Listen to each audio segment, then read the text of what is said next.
cypherpunks weren't looking for global We are payment live. innovations, and they sure as hell weren't staking out a new asset class to invest in.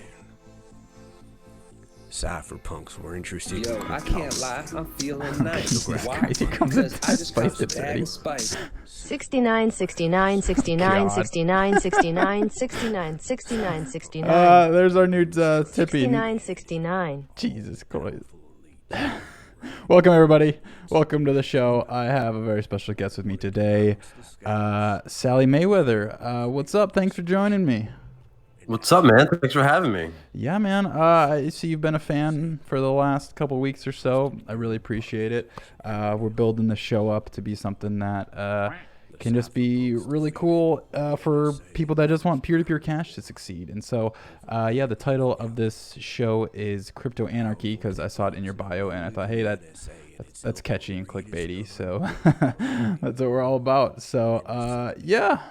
How's it going? How's your day? How's peer-to-peer cash doing in your world? You there, man? Yeah, I am here. Can you hear me? I got the cypherpunk still playing. What's up? Can you hear me? Now I got you. All right, word. Yeah, sorry What's about up, that. man? Yeah, so how's your day?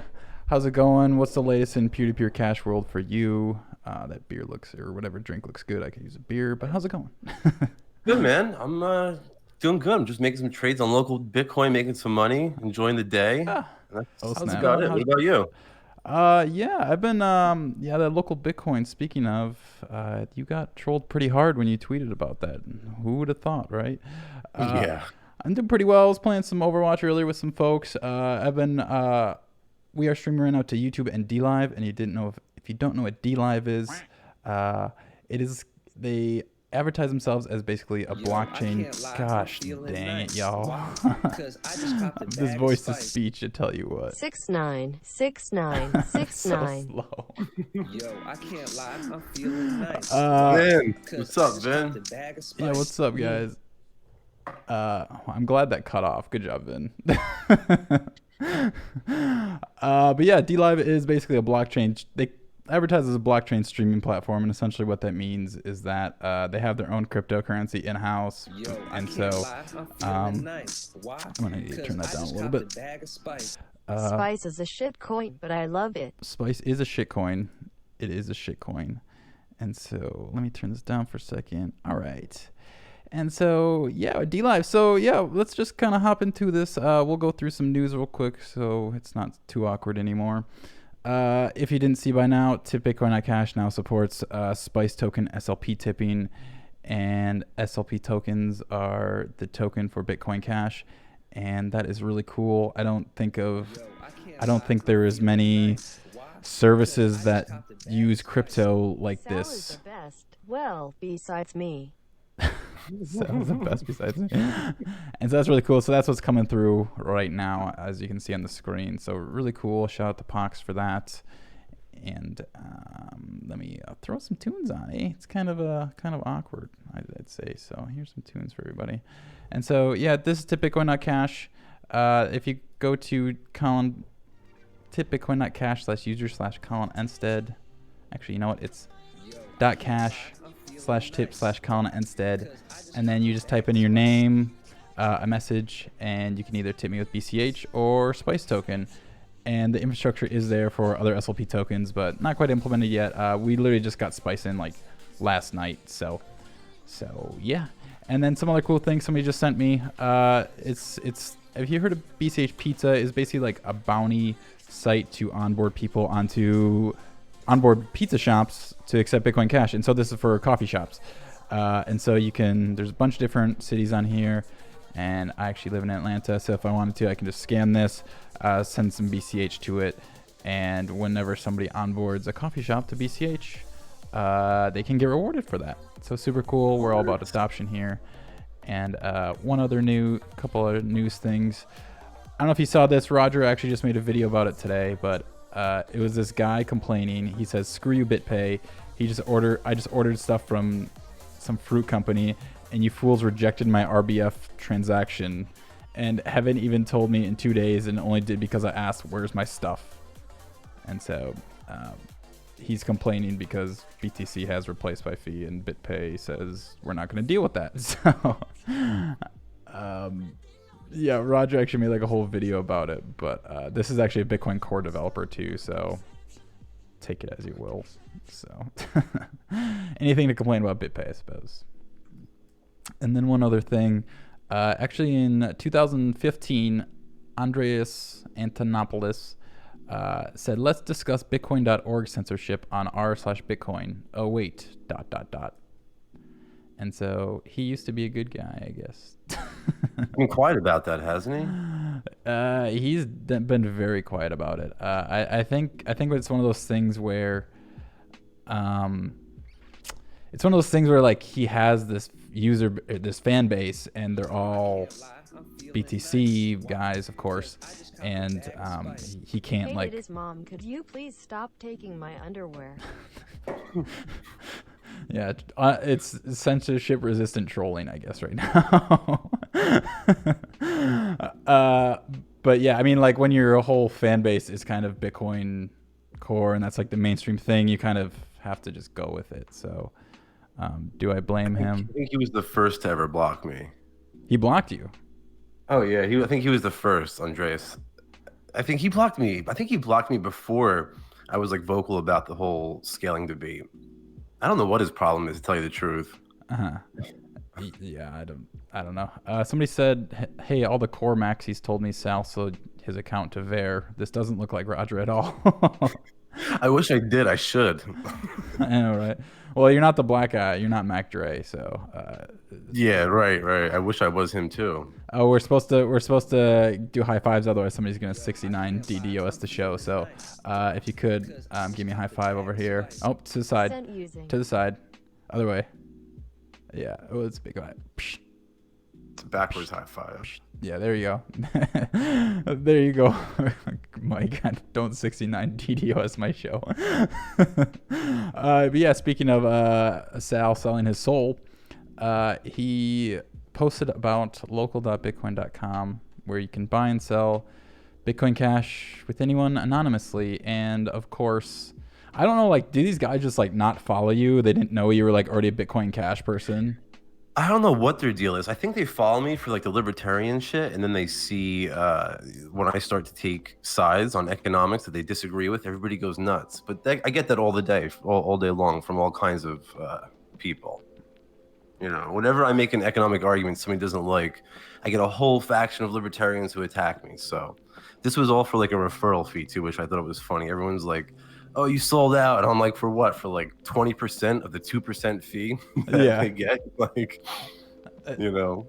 Yeah, and then of course you have all the favorite core trolls jumped on you. Like you can basically just name them by name. So this was Brian Trolls. He says, or don't buy BCH, it's a scam and a non-viable technological dead end. And of course that has literally zero arguments in it. It's just like scam, classic NPC thing. And he gets a bunch of likes and says, it's common misconception against economic illiterates, and then in come all the trolls. And so, yeah, and then buying BCH is common among those technologically illiterate. Yeah, right.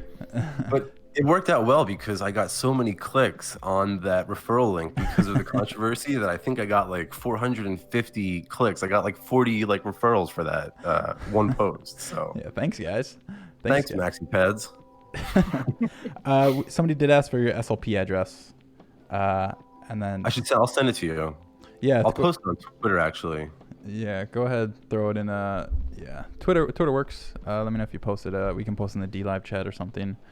And so, yeah, super, just like weird. Like again, it's just like where these guys just like didn't follow you, and then one person comments on it, and then it shows up on their feed, and then like they all just go crazy like a fucking rabid pack of dogs.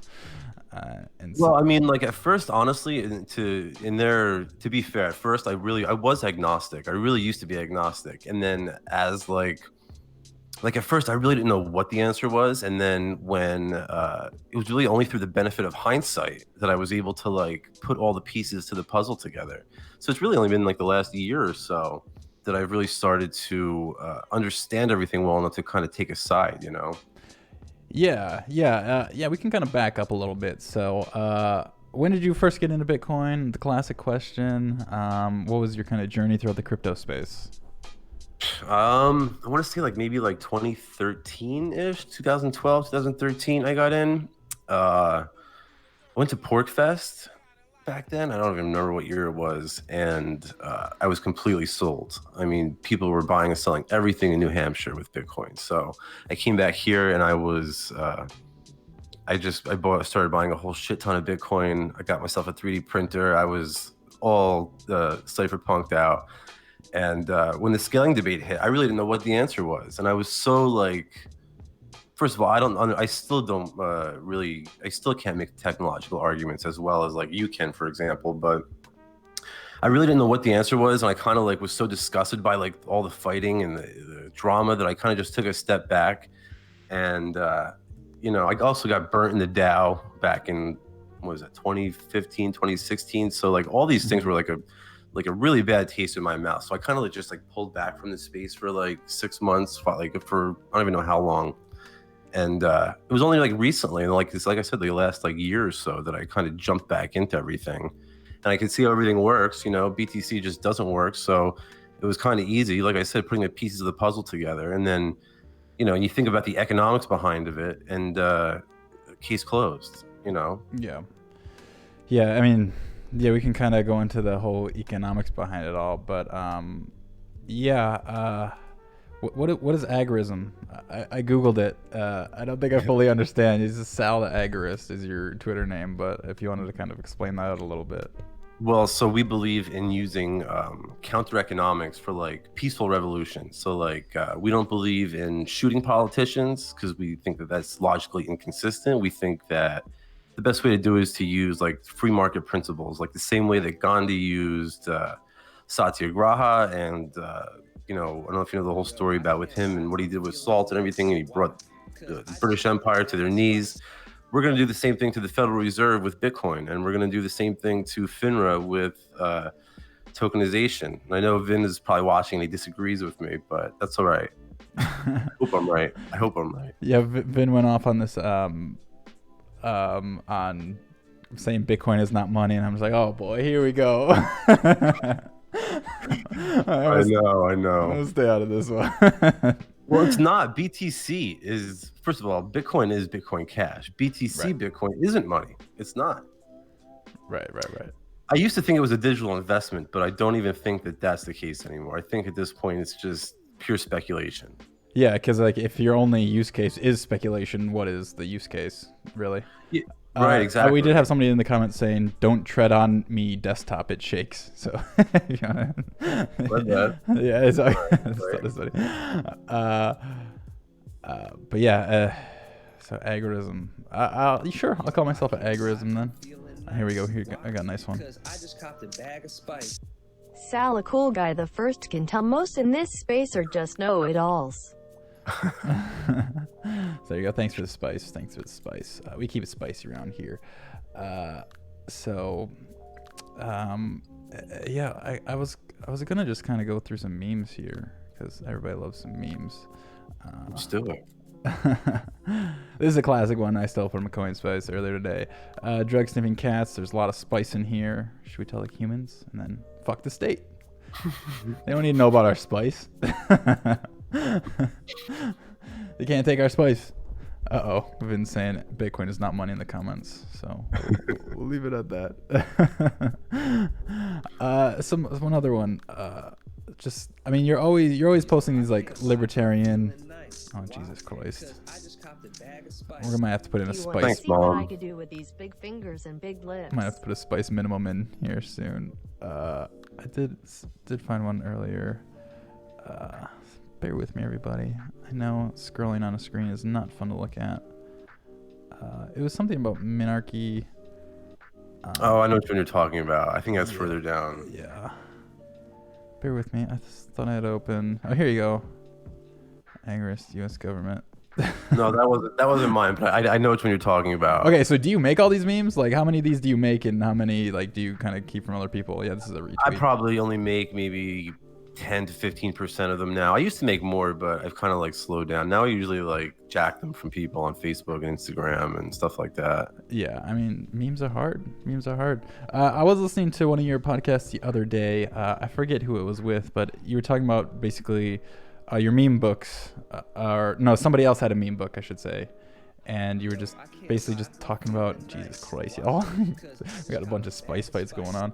Hey, it's Mom. Can you keep your asterisk in its drawer, please? I was just getting distracting. Yeah, censorship resistant trolling unless I turn it off. But you're saying like how memes are most powerful when it's simple and there's not a bunch of text and real meme. Thanks, Vin. Bitcoin is not money. But agorism is $. Agorism is $. That's why I love Vin. Yeah, just saying like, because the best memes, there's a whole thing about the left and the right. No, Jesus Christ. All right, we're getting spicy, DOS. I'm gonna do this live so y'all can see. I'm turning up the minimum. Because y'all are ridiculous. We're gonna do 101 minimum spice. Stop distracting us with your money. It's spice money though. Actually, no. Speaking of Vin and his shenanigans, he had some cool things about spice today that we can look at, and he does not think spice is money. Just so everybody knows. I might as well just freaking spice. Here you go. All right, so. Spice actually probably does a better job at fulfilling the utility function of regression theorem than BTC does at this point. Yeah. We'll go into that. Yeah, I had to Google regression theorem, and I was like, oh, it's the man. The economics is slightly above my head. I'm still getting into it all. But since Bitcoin is not money, Spice is self-referential, just like Bitcoin, and is recorded on Bitcoin Ledger. Therefore, Spice is not money either. That's going to be a big no for me, dog. Spice is definitely money. We should start an argument on Twitter with Vin. Yeah. Everybody, go raid Vin's Twitter and tell him that Spice is money. Yeah, so the regression theorem. So hit me with it. So regression theorem. So regression theorem is just how money came about, and the whole idea is that you start in like a barter economy, like direct exchange. You have apples and I have telescopes or whatever, so we trade telescopes for apples, and Mises goes through the whole, actually Menger goes through the whole concept of like salability, and how, you know, if you're trading telescopes for wheat, well, next month, once we make a trade, I don't need a telescope anymore, but next month you're going to need wheat. So wheat is a more saleable good than telescopes, and it's in this way that like only the most saleable goods become money. And basically Mises comes along after Menger, and he says, okay, true, but the whole idea is that the commodity must have a utility value, a use case to it. And that's where the BTC camp loses me, because like you said, it doesn't have a use case, and therefore it can't be money. It has to have a utility function before it could be money. The utility function of Bitcoin is peer-to-peer cash, and that was demonstrated by Ross Ulbricht in the Silk Road. And I think that the BTC maxi pads really take Ross's sacrifice for granted. I mean, if Bitcoin isn't peer-to-peer cash, then according to their ideas, everything Ross did was just a big waste. So I think that that's pretty disgusting of them, and I'm excited because I'm going to have Saifedean Moose on the show, so I'm going to get the chance to ask him all of these questions. Oh, are you? Oh, yeah, I did see that, because that was off of, I think he has me blocked, so. Does he? Yeah, that's right. Yeah, he was in your video. Yeah, he was number one. Yeah, because your local .bitcoin tweet came up, and then I think he commented on or something, and then you asked him to come on the show. When is that going to be? That's going to be very entertaining. He told me to give him a couple weeks because he's been busy, but that was on the other tweet. That wasn't the local .bitcoin. Remember, I had the other tweet that was like the cure for Bitcoin maximalism. I was like, you have to read Carl Menger, read Mises, and read Hayek. And then he commented, he's like, I've read all three of these, but I'm still not stupid enough to fall for some scam like Bitcoin Cash. He's like, what should I do now? And we actually had a disagreement in the past about like climate change or something like completely unrelated. So he had to like throw in a jab about that. But it's funny because did you see on CoinSpice today? There's an article about, I guess he's going to debate George Selgin at the Soho Forum. Yeah, I did see that actually. Which is interesting because he's actually going to be assuming, if I read the article correctly, he's going to be assuming the position that Bitcoin is supposed to be a medium of exchange, and George Selgin is going to be saying no, it shouldn't. Wait, yeah, I totally missed right. that. I don't get it either. So maybe he's coming. Maybe he wants to like use you as a warm up and just take all your talking points. That's fine, but I think if I understood it correctly, he's going to be arguing that Bitcoin should be a medium of exchange, and George Selgin will be arguing that it shouldn't. Mm-hmm. But I think the article said something about like maybe he was referring to like settlements between banks or something like that. Right. Which, CoinSpice has an error 521 right now. CoinSpice has been DDoSed. Oh no. Yeah, Saifuddin. Yeah. So getting into kind of the censorship resistant parts of it, have you been following the people that have been like censored from social media? And I mean, extreme example like Milo Yiannopoulos or whatever, people like that, they just get their like bank accounts like completely shut down. It's a very broad topic. I was just kind of wondering, do you have any thoughts on that? How Bitcoin can help, and like why aren't these people like jumping on Bitcoin at the bit? Do you think it has to do with just not enough of their fans have it to give it to them, or like what do you think? How do you think that all ties in? Well, I mean, I think that they have the right. I think that these platforms, I don't agree with the censorship. I think that the platforms have the right to censor who they want, but I think the market will determine that. So if, like, in other words, if YouTube censors you, people are just going to go watch you on DLive. Mm-hmm. YouTube's going to lose market share like that, and they're going to be forced to come to their senses. You know what I mean? So far as Bitcoin goes, I don't think they're using Bitcoin because they still think of Bitcoin as BTC Bitcoin, and it's unusable.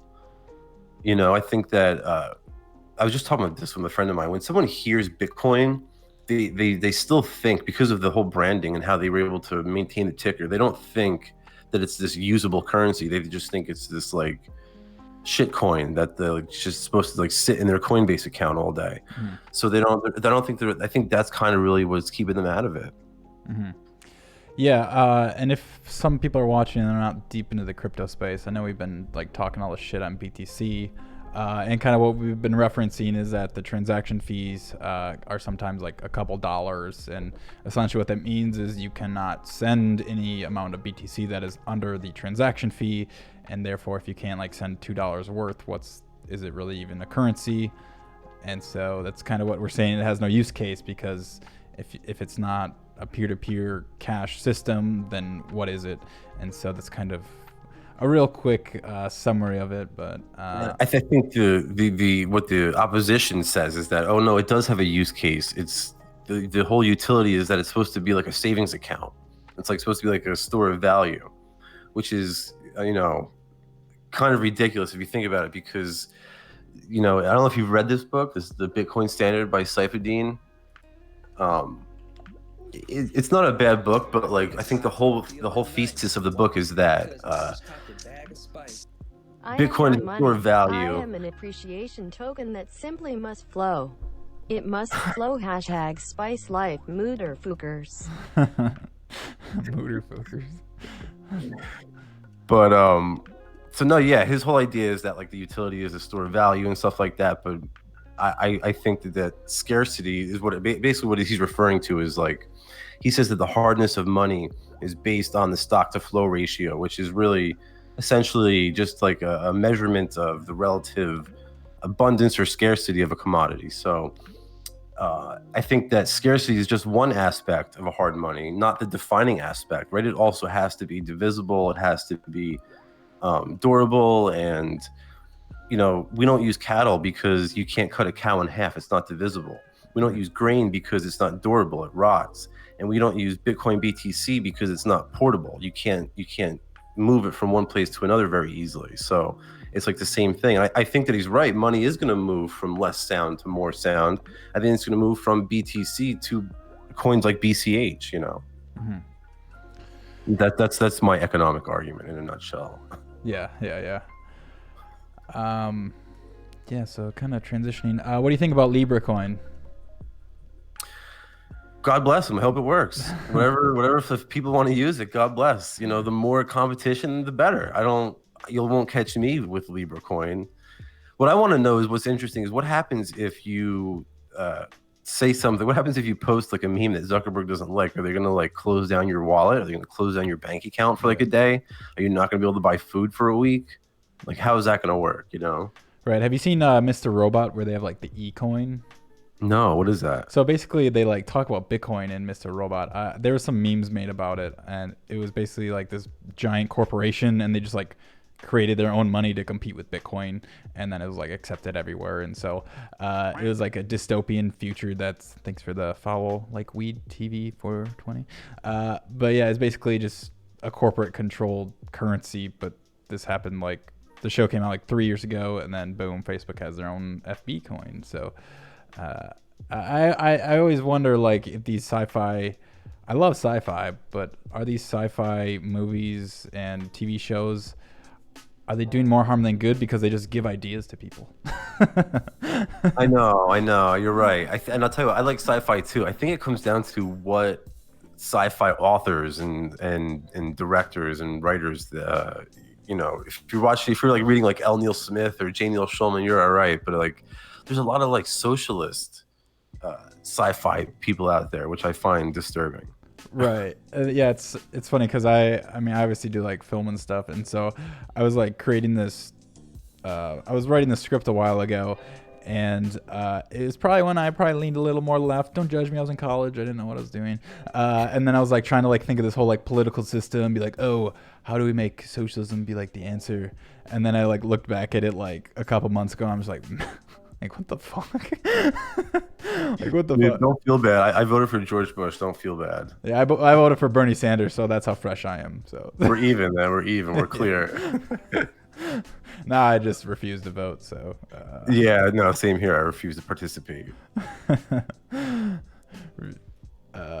yeah, you did say earlier you have some questions for me. Let's hear them. What do you got? Come on.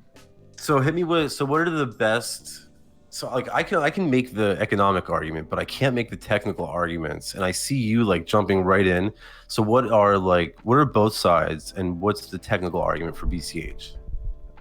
So sorry, do you just want to hear the technical argument for BCH rather than the economic? Yeah, right, exactly. So BCH over BTC, I mean, really, honestly, it sounds so simple, but it's seriously it's just the block size. I mean, it's literally just the transactions per second, the amount of transactions you can fit in a block. And that's literally the argument. But if you want to go to BTC, this kind of goes back to when you're talking about the meme thing, and when you have memes and the more words you use, the less effective it is. Right. I think that like definitely applies to BCH BTC, because I just gave you the technical argument for BCH, and BTC's technical argument is we need to limit the transactions per second, so everybody that wants the ability to run a full node to secure their own financial sovereignty can do so. And that's really concise, and that's using words people probably don't even know, like financial sovereignty, like what the hell is that? And so probably to expand that a little further, BTC wants to give everybody the ability to run the Bitcoin software while keeping security.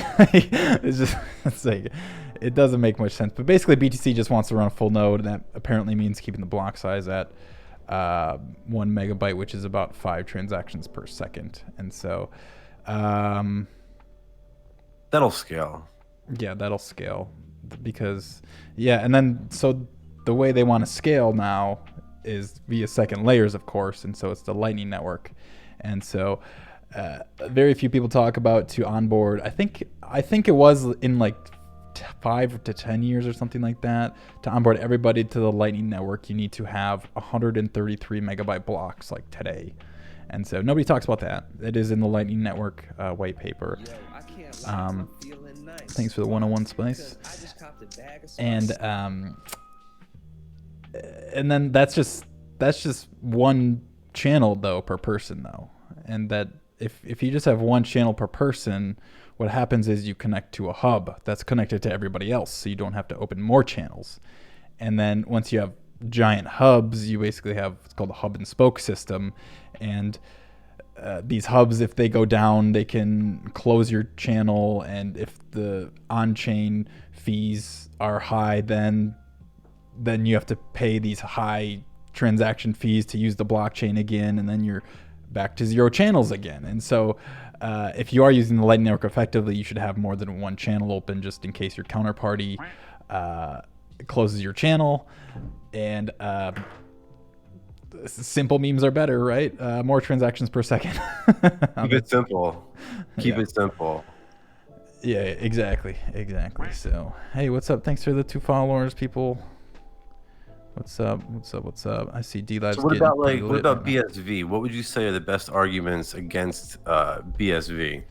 The best arguments against BSV. So basically you have, right now you have small blockers, medium blockers, and essentially large blockers, right? Or extreme large blockers, I should say. So you have BTC, tiny blocks, BCH, reasonable based on demand block sizes, and then you have BSV, which is, let's just make the blocks as big as fucking possible right now. And so basically what happens is they have these giant blocks, and the propagation throughout the Bitcoin network is just shit when this happens. And so this can crash economic nodes, and then BSV will come at you and say, hey, your node doesn't matter if it's not mining, which is like completely untrue. Like, I think full nodes are, I actually did a whole video about Bitcoin full nodes if you want to check it out after. It's kind of like an 8-minute thing where I really break it all down. But yeah, the best metaphor to do is it's like shoving a bowling ball down a garden hose. And so it's just kind of Jesus. Congratulations. Hope he's not watching. But now, didn't they they actually, somebody had actually put like kiddie porn on the BSV blockchain or something, right? Or no? Yeah, so they want more than peer-to-peer cash. They also want essentially a file system on Bitcoin, and if you have an immutable file system, well, shit like that's gonna happen, and who knows who put it on there. It doesn't really matter, but you do need like a front end to read it, so you have all this code in these Bitcoin transactions, and like if you're just browsing the blockchain, you're not going to find it unless you're like on a viewer like they have, and then you could like randomly see it. And so yeah, they have all these files on the blockchain, and again, like Bitcoin is meant to be a peer-to-peer cash system. Focusing on file storage doesn't really seem like the right way to go. What I see working for there, I also made a video on this, it's called IPFS. It's called Interplanetary File System, and basically it's like decentralized storage, but instead of looking up files by their URLs, you look them up by their hashes. And so you like upload a file, and then it does a hash algorithm, and it spits out a long thing of numbers and symbols. And then essentially what you could do then is put that hash, which is like really small, you could put that into a Bitcoin transaction. And that is what people did for the WikiLeaks files on Bitcoin Cash, actually. So technically, all the WikiLeaks files are on Bitcoin Cash using IPFS. So that's a more efficient way of doing that without clogging the blockchain. And it's kind of this weird argument, though, because people always say, well, if you're paying the fee, it's not spam, right? But it makes it easier. Thank you for the $5. I appreciate that. I know those BCH, the BCH and the Spice tips are together right now, so it's the same notification. But yeah, it's kind of my little spiel on IPFS. So yeah, because I had Craig on the show, and he was talking about like the metanet, and he did make the idea sound appealing. And that's what he's good at. Yeah, I know. And I'll tell you what, he honestly, the best argument I've ever heard for maximalism came from him, because I was complaining about like how tribalistic crypto is and crypto Twitter is. And he's like, yeah, but you got to think about it like a protocol like TCP/IP, which isn't like an economic argument. It's more of a technical argument, which I'm really not qualified to render an opinion on. So that's why I figured I'd ask you. Right. That's kind of how he does what he does, is that it's what we call technobabble, right? And dude, oh my God, you're not kidding. Yeah, and I actually did interview him once before. It was in Tokyo, and so I was pretty new at the time of the technicals, and he's great at like selling the idea, right? And I remember one of his presentations was like, oh, I forget what he was even talking about, but he's like, oh, there's more possibilities with Bitcoin than there are atoms in the whole world, more grains of sand in the whole world. It's like he just like has these giant goals or whatever. But yeah, once you start talking about nodes and small world networks, and if you're not in the weeds on that type of stuff, you can just he lost me in like the first 2 minutes of speaking to him. Yeah, exactly. That's how he gets in. And then you're just like, yeah, right. And so yeah, there was people calling him out in BCH because he wasn't in Bitcoin Cash when it first happened. We think he wanted to kind of take over BCH earlier than BSV even happened. And there were people calling him out on his technobabble bullshit very early, actually. And nobody was really listening to him because we're just like, oh, but this guy could be Satoshi, and he helps with exposure, and he's got great charisma. And so you kind of just like, he's all right, just let him do his thing. And then you kind of see, thanks for the spice, Linzard. I want to see your perky nipples. That's on the after show. But yeah, it's just technobabble, like, and a lot of people just, even in the space, it's just over their heads, and so they rely on these experts to tell them what's what. And even myself included, everything I know about Bitcoin is from other people, obviously, and it's you just kind of have to fact check and make sure what you're told matches reality, really. So yeah, I usually defer to like you or Gabriel or even Vin or one of you guys. So it just makes it easier for me. I stay out of all that stuff. I'm sure you saw that big argument I had in your comments. I think it was with that Mr. Hash fellow who loves trolling me. But basically, BTC argument is if you're not running your own full node, then you're like not using Bitcoin, because essentially somebody else's full node could feed you false information essentially about the network. And so like, and this is using SPV, like they couldn't say steal your money, because that's a cryptography thing, but they could tell you that, hey, you don't have any money, or you have all this money when you really don't. And so didn't they just confiscate like didn't like the Lightning Network nodes just confiscate like over 2 Bitcoin from somebody for like, I think they called it like a justice transaction or something like that? Yeah, so that's called force closing a channel. And so you could call it justice, you could just call it some weird freaking engineering, really. And so basically what happens is, say I open a channel with you for like $1, I put $1 on my side, and it's super weird how it works still. Like, if you wanted to send me $1, holy shit, thanks for all that spice. I just copped a bag of spice. Will you go to the prom with me? With that amount of spice bags, yes, I will definitely go to prom with you. Anyways, I totally lost my train of thought. I just got spiced so hard. Totally lost my train of thought there. I think we were talking about, I don't even know either. Something with full nodes. That's all I remember. Oh, when they confiscated the Bitcoin. Oh, sorry, Lightning Network, yeah. Transactions. Yeah, so basically if you wanted to send me $1, I would have to have $1 on my end too. This is kind of unrelated, so it's weird. Basically, the best way to think of the Lightning Network is a series of abacuses. I know Don Wanton does a great video on the Lightning Network, decentralized thought. I don't know where he is, by the way. He's been out of the scene for a little bit, probably had kids or something dumb like that. But it's basically abacuses, and so if I wanted to, basically, there's a way to like peacefully close a channel, and then you get your money back right away. But if I wanted to basically be an asshole, I could force a channel closed, and then whatever money you have locked up in that channel is essentially frozen for 24 hours. So it's kind of this like weird thing. And like justice transactions, that could be because they think the peer that they're connected to, they think the peer was like doing something wrong or something, so they force closed it. So I don't know, that's just headline clickbait type stuff, just like most of the crypto news. I heard, but what was interesting was I heard that they took extra as like a form of punishment, like funds that they didn't think were stolen. They just took extra, like to try to like punish these bad actors. Extra to keep the bad actors. Yeah, I mean, you can't really like.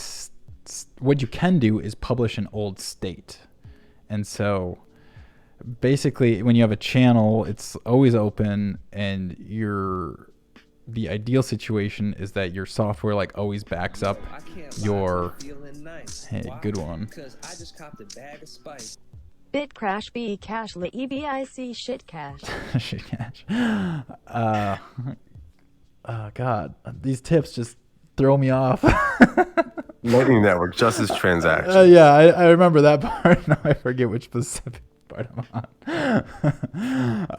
Lightning Network's a shit show. That's all I gotta say. Lightning Network's a shit show, and if you want to use it, that's cool, and like you can develop it. Like nobody's stopping you. But when you call it the future of money over a blockchain, you've lost the complete plot, because the Lightning Network is built on top of a blockchain, and if your blockchain sucks, well, then everything else on top of it is just gonna suck too. So. Yeah, but are they lying when they call it censorship resistant and then they go and confiscate somebody's coins? I guess. I mean, it doesn't sound censorship resistant, is what I'm saying, you know? Yeah, I mean, because you're connected to like a person, you're connected to one other person with your channel. You're connected to another node. While in the Bitcoin network, you can broadcast to any node at any time. And so that, like, going back to the whole hub thing, if one hub wants to censor, it's their right, I guess. If they want to shut down all the channels, they can do that. And it just fucks up a lot of people. There's this new wallet I was referred to for Lightning Network. I'm always trying these things out. I always keep my mind open. Anything I need to shorten the audio. BITPAY, more like SHITPAY. Yeah, it spells it out. Basically, it's this new wallet called Breeze Wallet, and they open a channel to you for free. And so what this means is that they send a BTC transaction to open a channel with you, so they pay a transaction fee. So super nice of them to cover that, right? Because it could be $1 or so. But the thing is, if they do this with all of their users, all of a sudden they have like 10,000 channels open, say, and say all 10,000 users wanted to close their channels at the same time, then all of a sudden Breeze, and say they did this. Like a bank run. It's exactly a bank run, especially if the mempool is full and the transaction backlog is high and there's high fees. They could really fuck Breeze Wallet over by closing all these channels at one time. And so, I mean, it's a whole convenience thing. It's a shit show. Sounds like they defeated the entire purpose of Bitcoin. Yeah, exactly. Just slowly, completely reversed everything. Right. And like I guess you could call it censorship resistant if you run your own node and have your own coins, but it's going back to like the node maximalism. Basically, the way to do that would be run a node on your home computer. Man, we're throwing spice around. Like that name. That's not me on the show. Imposter. Oh shit. Maybe you are black. Thanks for all the tips, everybody. I really do appreciate it. This is probably a record amount of viewers. Bodger, BER, Bodger, BER, Bodger, BER, Bodger, BER. There you go. So yeah, man, it's fucking Lightning Network. Fucking Lightning Network. Everyone should be running their own node, in your honest opinion. I mean, run your own node if you want to, but don't call it a requirement for using Bitcoin. I think Peter Todd told me that one time on Twitter. He said, I asked, am I not using Bitcoin if I don't have my own full node? And he said, no. I was like, oh, okay then. That sounds great to the normal people. So, yeah. Anybody got any questions in the chats? Anybody got any questions in the chat? I'm watching both YouTube and DLive. So, let me know if you got anything. So, Yeah, libertarianism and anarchy. I guess we didn't really cover anarchy. So Bitcoin Cash is the anarchist coin. For sure, 100%. At least it's one of the coins that are consistent with anarchism, in my opinion. Mm. So you think all the BTC maxis are just posing as libertarianism? No, I think that they misunderstand the economics of it. I think that BTC cannot possibly subvert the banking cartel, whereas Bitcoin Cash can. Like I said earlier, in a certain way, I really do agree with Saifedean Ammous. I think purchasing power does move from less sound to more sound money, which is why I think eventually it'll move from coins like BTC into more sound currencies like Bitcoin Cash, for example. Mm-hmm. Yeah, it's funny how during like the Congress hearings, people were like so excited about Bitcoin compared to like Libra, and it was always called the digital gold though, right? I mean, it was never called like currency, really. I mean, they did call it that, but it was more of like the whole digital gold thing. Well, I mean, I'm not surprised. I mean, Congress, if you're looking for, we're talking about economic illiterates here. Congress is just full of economic illiterates. It's infested with illiteracy. So, I mean, if you're looking, I'm not surprised. I would be surprised if these people weren't Bitcoin maximalists. Yeah, it's true. I mean, like, especially the fact that BTC could never undermine the US dollar in its current state. We do have a nice question here. I want to know, Cameron Lee asks, I want to know your stance on free helicopter rides. Opposed. I'm opposed. Oh. No helicopter rides for communists. It's going to be a peaceful revolution. Like volatile random access memory. There you go, Cameron. What could go wrong? Here's one from our favorite guy. What do you think of Roger and other people saying things like "I will delist government"? Kicking girl in the balls kind of move, no? Wait, what? I guess Roger here once said, "I will delist government." That's why I love Roger.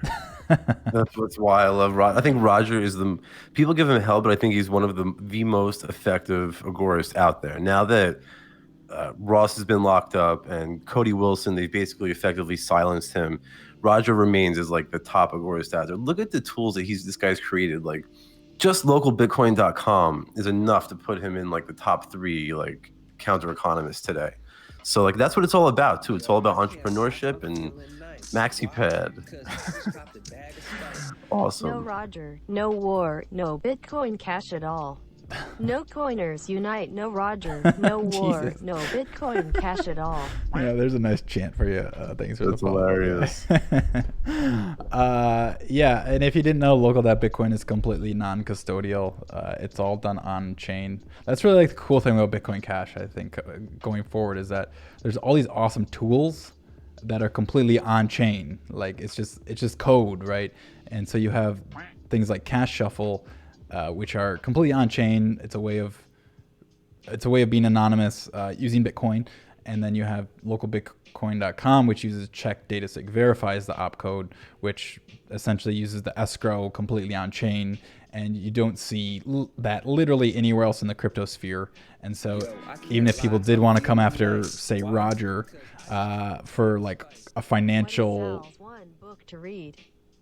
We'll get to that. If they wanted to come after Roger for being like for being a financial intermediary, they can't for that because it's all on chain. And so Sal's favorite book is a Libertarian Manifesto. It's a new Libertarian Manifesto. Sam Konkin. I'll have to pick that up. I need to get on my politics game. It's on YouTube. You listen to it for free. Okay. Yeah, go ahead. Have you tried local.bitcoin.com? I think I've used it like once. I haven't been buying or selling too much lately, but Dude, I've been killing it on there. I've been making a small fortune on local.bitcoin.com. Yeah, you should really, and it's a great way to get involved in agorism and counter economics. And like you can make some money. It's really a win-win, like all across the board. You help Bitcoin Cash, you make some money, and you help, screw the state. Mm-hmm. So yeah, what do you sell or buy on, like what platform? I was using Venmo. Shut me down. I was doing really good with Venmo until they shut me down, and now I'm on Cash App, which I can't complain, but the volume is not the same. Like I was really killing it on Venmo, Yeah.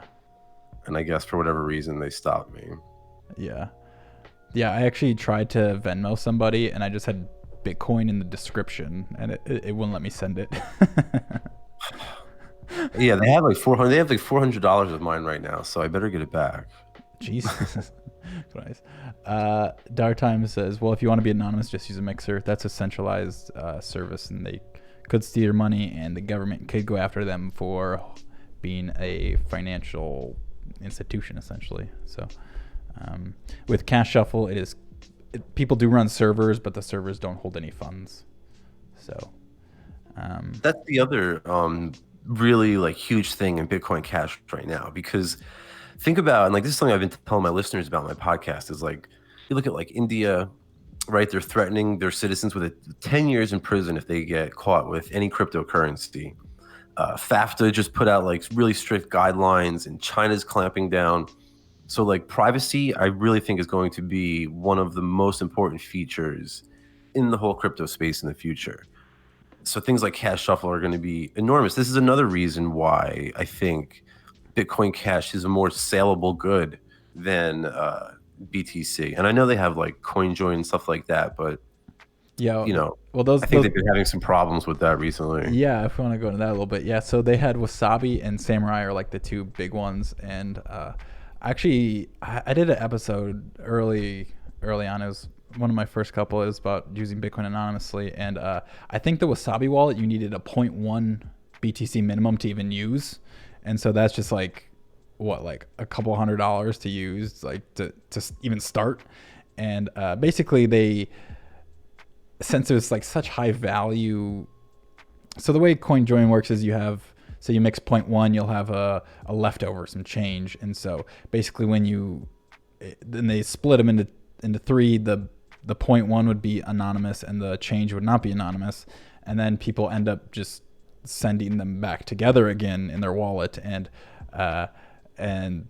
there you go. Like there's your money again. Like the CoinJoin literally did nothing, and you paid a BTC transaction fee. So get wrecked. And so there are working on a new thing called Cash Fusion. I don't know if you've heard of this, Cash Fusion. And so No, I haven't. Essentially you have all these UTXOs. Like in one of my wallets, I had like $200 and like 130 different UTXOs. Essentially what Cash Fusion will do is it will fuse these UTXOs together anonymously, using some magic where you have a couple inputs and then you just have one output, and it's basically Cash Shuffle but in reverse, but it's still anonymous. So that's coming soon. And so yeah, it's one of those things, like the more you join, the more you shuffle, the more anonymous you're going to be, and the more expensive that is if you're paying $1 per transaction fee. So just use Monero. It's one of those things about scale. Like there's not a lot of people using Monero, and it is also very expensive to use. So if there's a ton of people using Monero, it'd be more private, but then it costs more. So Monero is just expensive. I don't know what else to say about that. So cool. Let's see. That's pretty much all I had planned. You got anything else you want to discuss? Anybody else? The chance. Ask Sal if he feels Antifa should be declared as a terrorist group. No. They're only harming trash cans. Really, I just think the whole idea of declaring somebody a terrorist organization is such a joke. I mean, for the federal government to step in and tell somebody else that they're a terrorist is like, these are the same people who burned 86 children alive at Waco. And we're going to let them tell us who a terrorist is? Like, Congress is a terrorist. Like, I don't need Congress to tell me somebody else is a terrorist. Like, ISIS isn't coming from my wallet. Congress is coming from my wallet. I never seen anybody from ISIS in my whole lilife. It's the Republicans and the Democrats who are a threat to my livelihood, you know? Yeah. Yeah, I saw, I watched Luke Rio Change. You know him?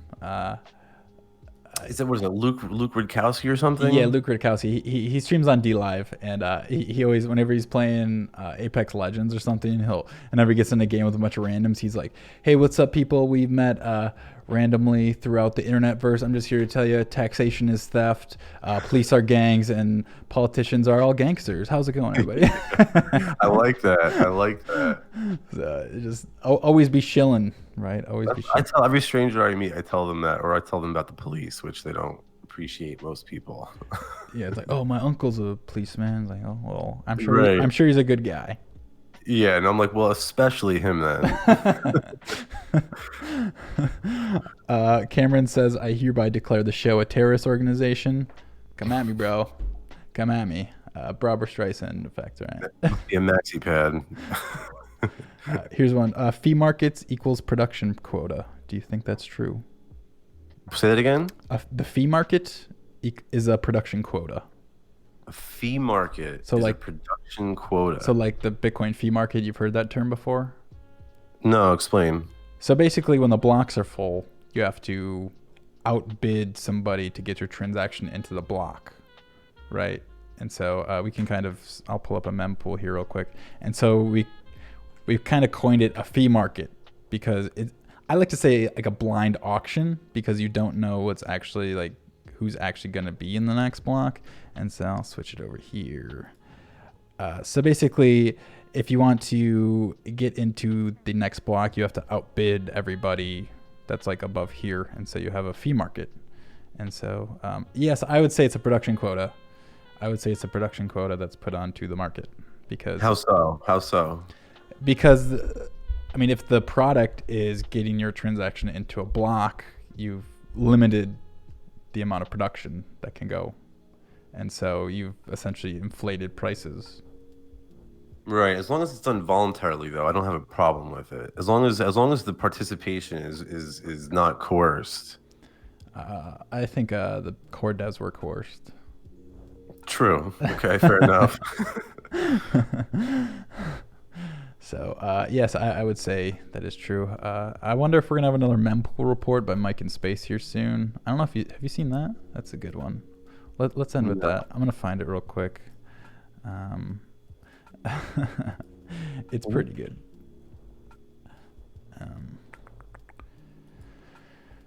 They put a cap on production. Yes, they did. Block size is the supply. Demand will then create the price. Block size is the production quota. Yes, I agree. I agree. So let me find this.